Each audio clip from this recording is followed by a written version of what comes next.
In this episode, we're going to pick and gut this Dorma 3003 core.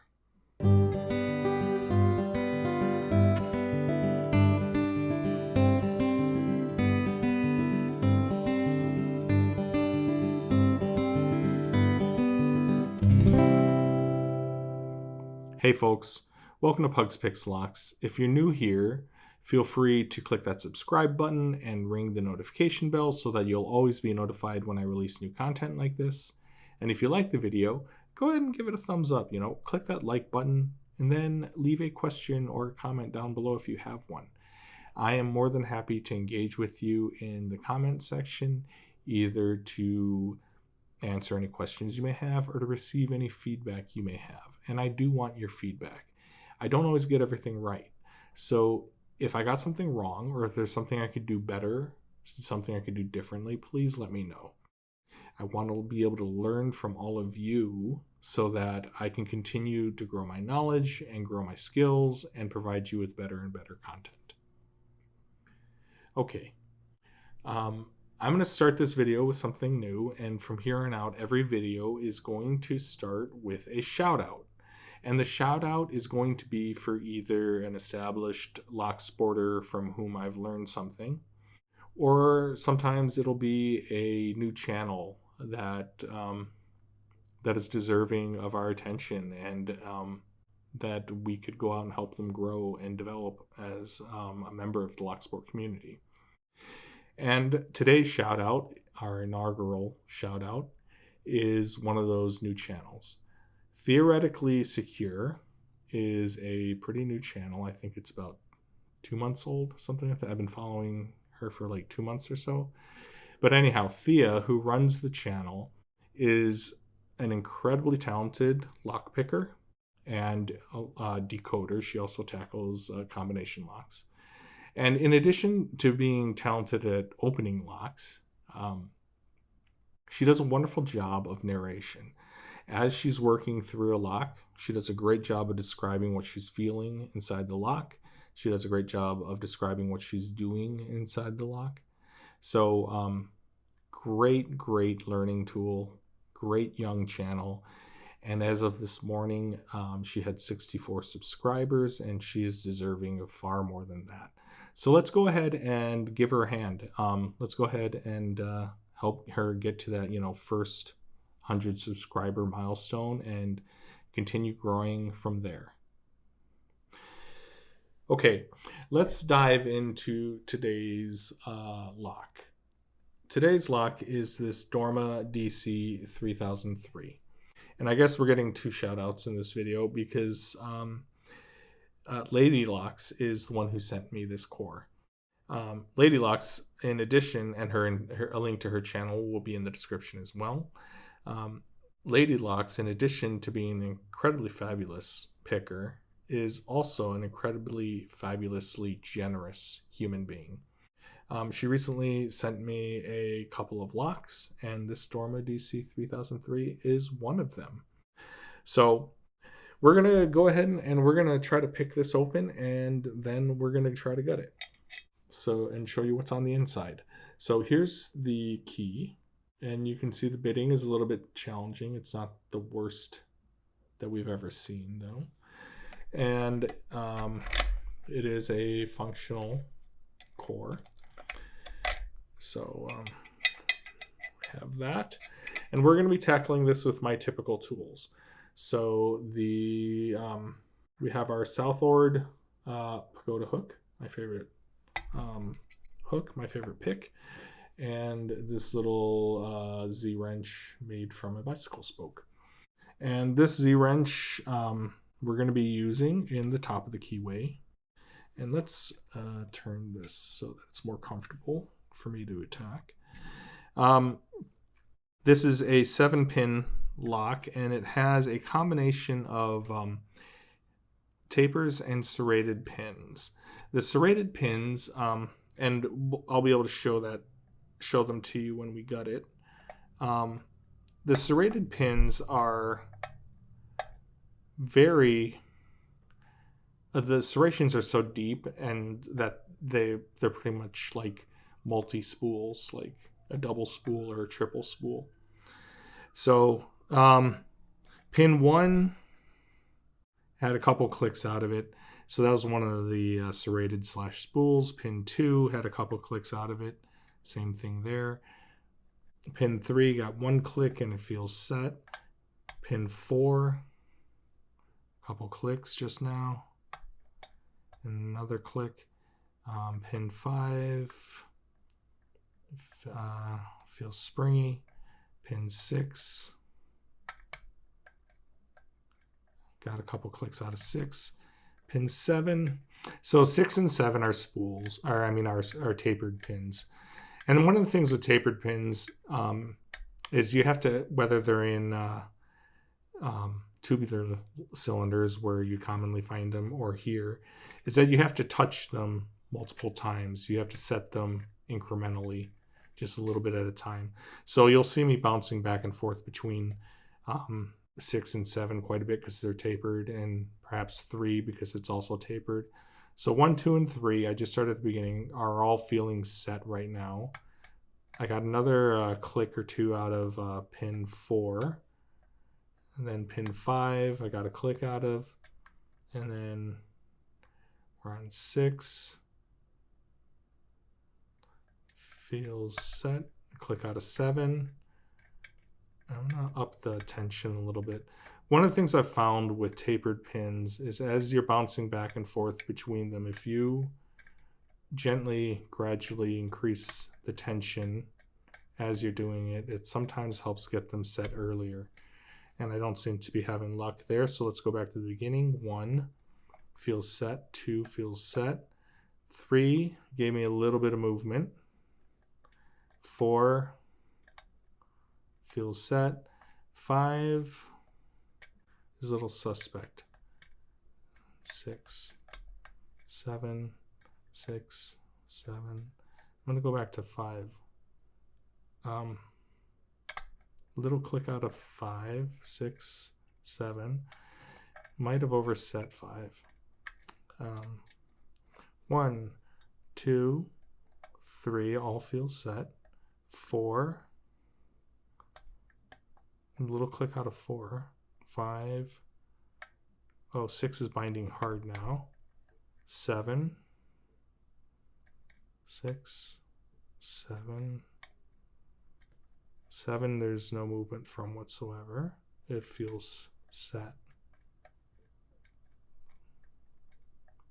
4, 3, 5, 6, 7, 6, and we're open. Okay, so going back and forth between the tapers on 3 and 6. Other times I've gotten this lock open, I've had to go back and forth between 6 and 7. This time I had to go back and forth between 3 and 6 and touch each of those tapers up into the set position. Okay, let's go ahead and have a shot at gutting this. And let's hopefully avoid any gutting disasters on screen.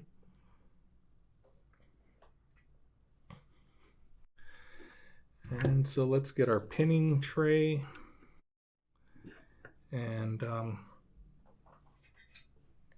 we're going to need our key. All right. So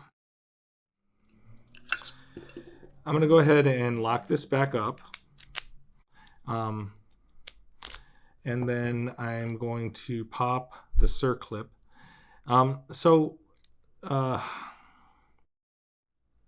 My little trick of putting one of the ends of the circlips into the keyway, the bottom of the keyway here, in order to keep it from pinging and flying across the room. It doesn't work with, that trick doesn't work with these because it's an E-clip that kind of locks into place and doesn't let you rotate it. So I'm instead going to just press on one side of it and have my index finger over the end of it here. And you can see it came out nicely. And there's our E-clip. There is the tailpiece.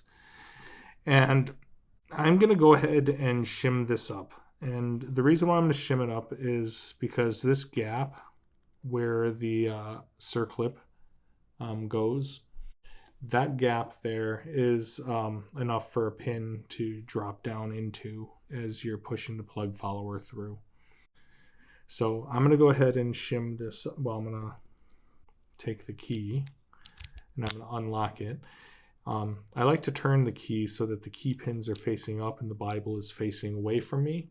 That's my preferred method for gutting. And when and you can see that when we have it like that, you know, the end of the plug, the bottom of the keyway, then this slot in the plug allows plenty of room for pins to come shooting through. Okay, and I've mangled springs by having a pin pop down prematurely. Let's get that one out of the way since we're not going to be using it. And let's get a shim. And we're going to put the shim underneath the driver pins. If it'll go. Sometimes it takes a little wiggling on each pin.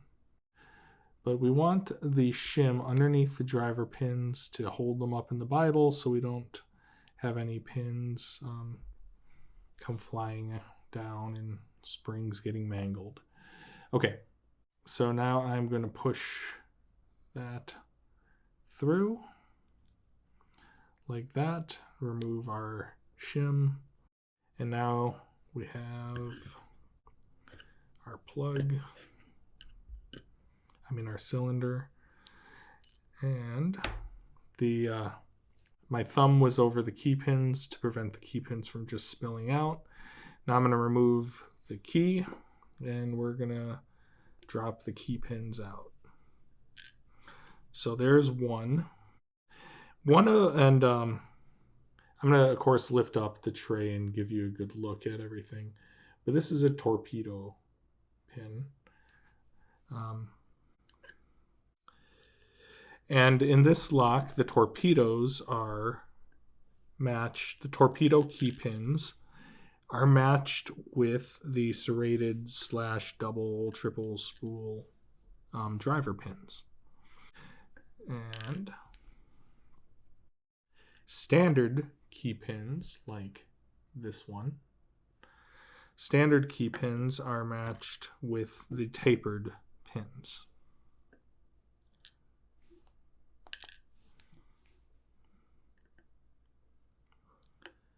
Okay. Another torpedo, and another torpedo,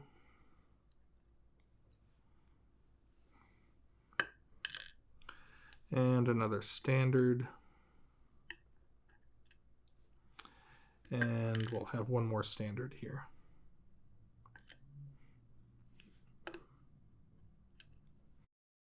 Okay, so there we have our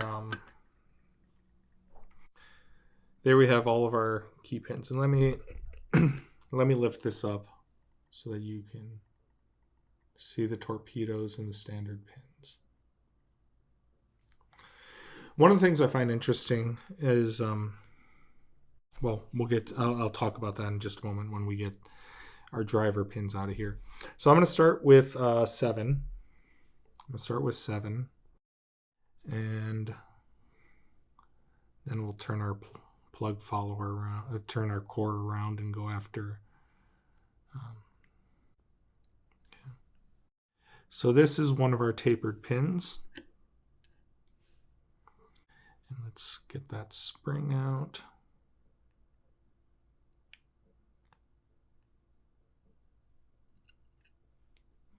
And these are very long, strong springs.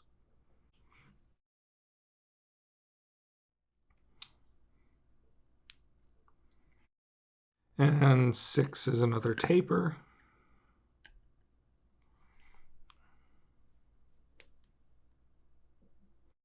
And let's pull the spring. You can see how long these springs are. They don't even fit fully in the spring slot of my pinning tray.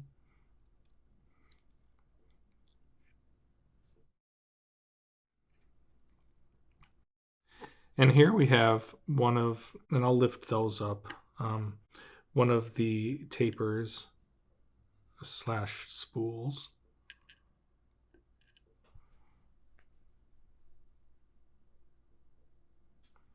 And I will definitely lift up the tray so you can see what I'm talking about in terms of how they're different. And I'm about to send this spring flying.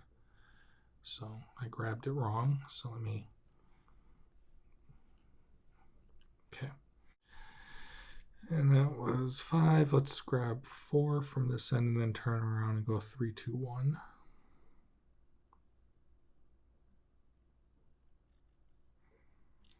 Okay, and here we have another one of the serrated / multi-spools.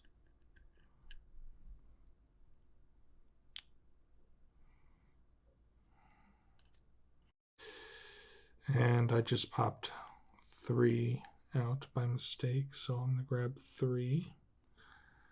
And that means we have 2 springs in here to grab. Let's grab the first one. 4.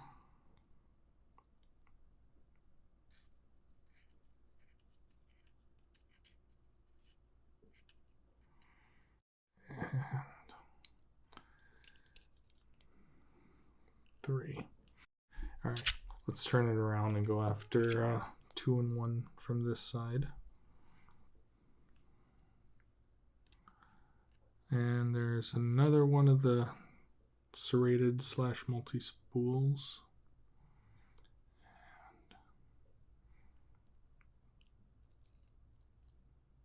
And I slightly mangled this spring on a previous gutting attempt.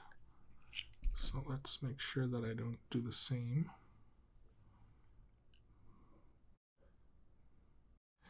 When I lift it up, you'll be able to see how one end is a little bit out of sorts, let's say. And there's another.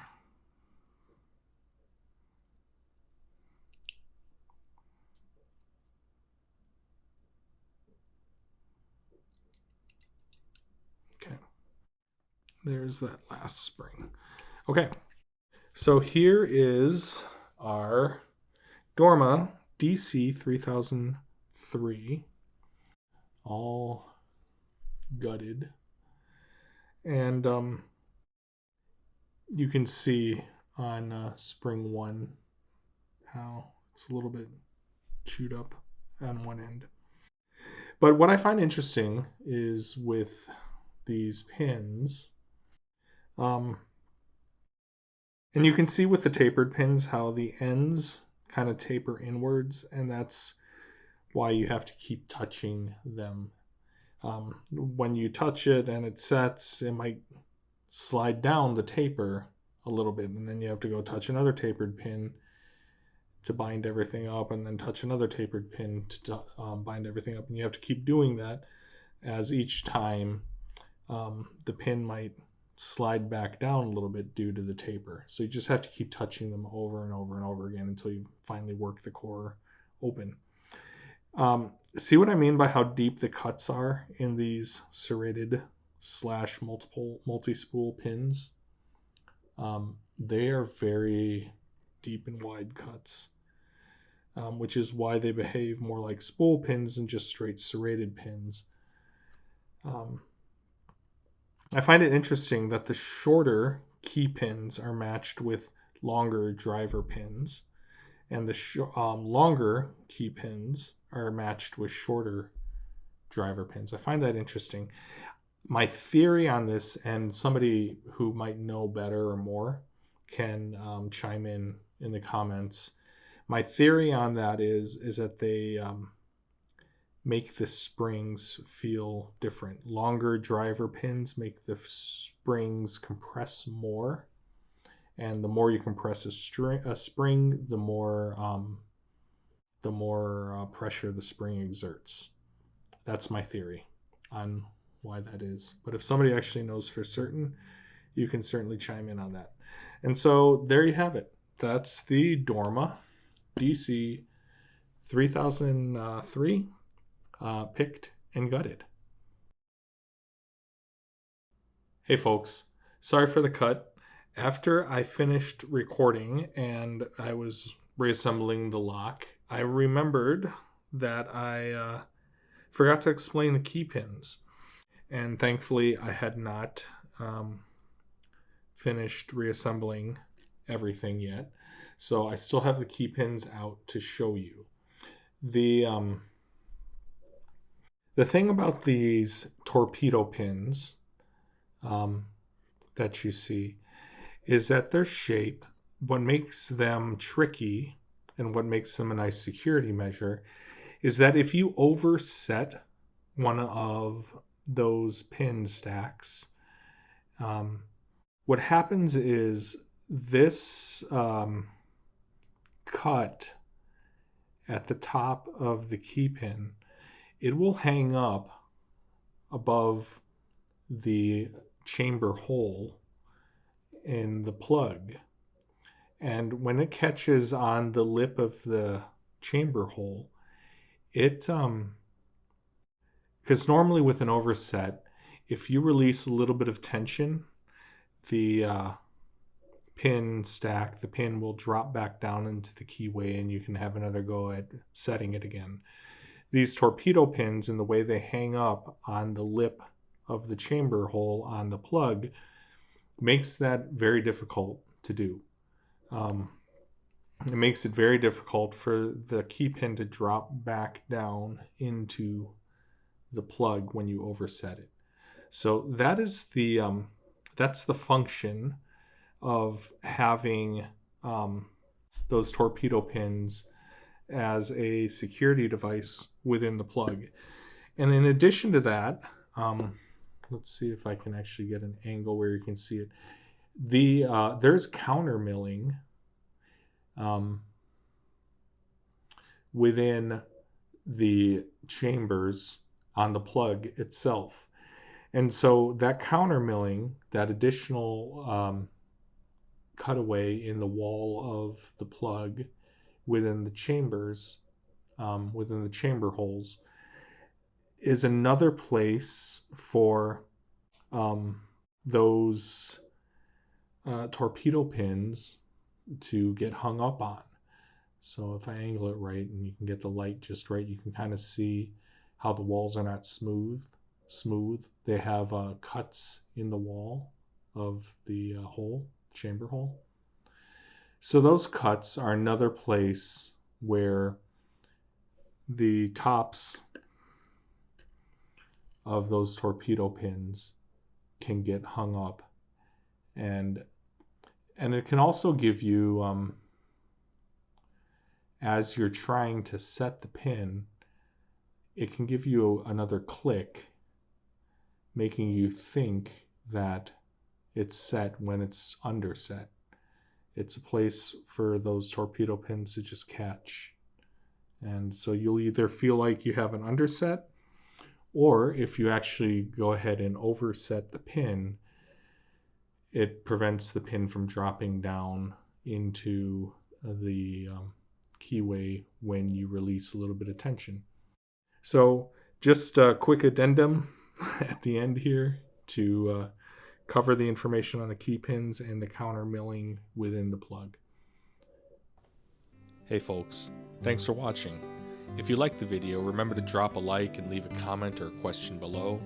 If you're new here, subscribe and ring the notification bell for more content like this. Until the next video, happy picking y'all.